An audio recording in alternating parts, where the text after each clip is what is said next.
Hello everyone, my name is Karuna and I work as a registered nurse here in United States. It's been about 2 years now. I have had so many of my friends and family members come to me asking about nursing school and US visa processing. So I thought, why don't I make a video about it so everybody can get help from here, at least from my experience. I could talk about what happened for me and how I worked through them. So today I'll be talking about US visa process along with nursing school. Okay, now let's start about US visa processing.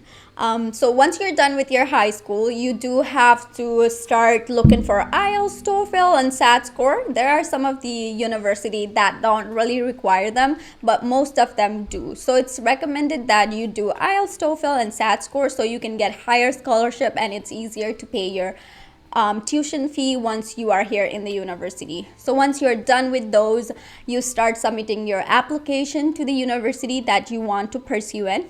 I do recommend at least choosing 3 to 5 university just as a backup and also to compare your scholarship. Sometimes the university run out of their funds and they don't really provide you with scholarship, so it's kind of nice to have a backup option so you always end up having a scholarship or end up choosing the best university. For me, I did the same way. I did apply for 5 different universities and I was able to pick one of the university that worked out the best for me.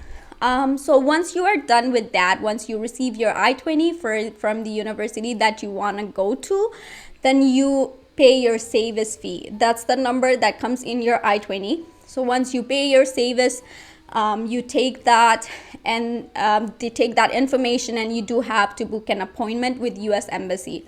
So once you are booked with your appointment in US Embassy, you really have to prepare yourself. You make sure that you know all of your answer, why you are going to that university, why did you choose this university, why do you want to pursue this major, all of that. You really have to be confident with your answer and make sure that you do great in there. So once you pass that US Embassy interview, then you pay a certain amount to the embassy and then you get ready to fly to United States to pursue your career. So once you book your flight, here you are in the United States attending your orientation. Now that you are here in the United States, you do have to attend your orientation classes. Make sure you attend your orientation classes because that's when you take your placement exams. Math and English are most of the important placement exams because everybody takes them.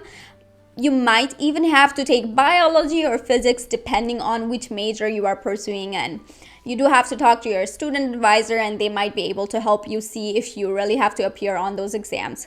University also provide you with student advisor to help you guide through the process. So when you are taking your placement exam, make sure you pass them so that you can skip 100 level classes. It helps you get out of the university faster. So once you are done with those, you would be thinking about working on campus. You can work 20 hours on campus when you are on your F1 status. So you would be looking for jobs on campus.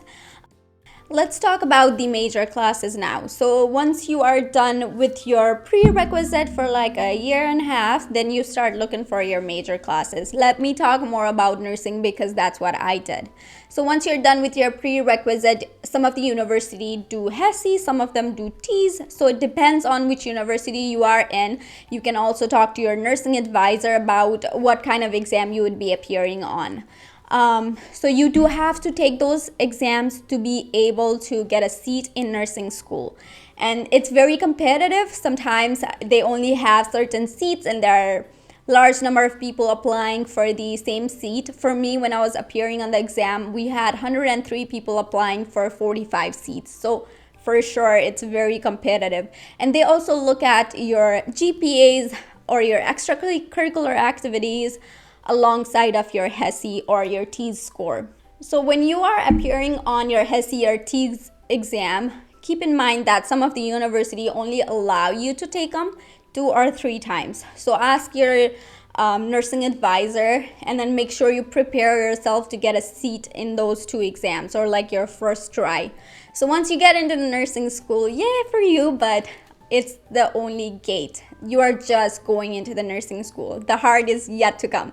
You really have to prepare yourself for the hardest part. You really have to cut back on your social hours. You have to have good time management for you to be able to pass nursing school. When you are in your nursing school, check back with your university and see what their criteria is, because a lot of the university have like 80 or 77% as their cutback. So if you get below that, you fail the class, and you can't fail more than 2 classes in nursing school. Otherwise, you can't proceed with the nursing school. So it's really hard for sure, but there are always your professor and your friends to help you. For me, what worked the best was group studies. It really helped me that I had a group of friends who would work with me or who would study with me, and whatever I didn't understand, it would be easier to learn from them. And sometimes I would also go get help from the professors. It's important that you open your books in nursing school. You can't pass on the basis of PowerPoints. You really have to study hard. You have to manage your time. You have to cut back your social hours and then work for it. Once you're done with nursing school, it's all worth it. For sure, it's all worth it. It's mostly a 5 semester to get your RN/BSN program. So once you're done with the school, then you take your NCLEX board, and then you're ready to practice as a registered nurse here in United States.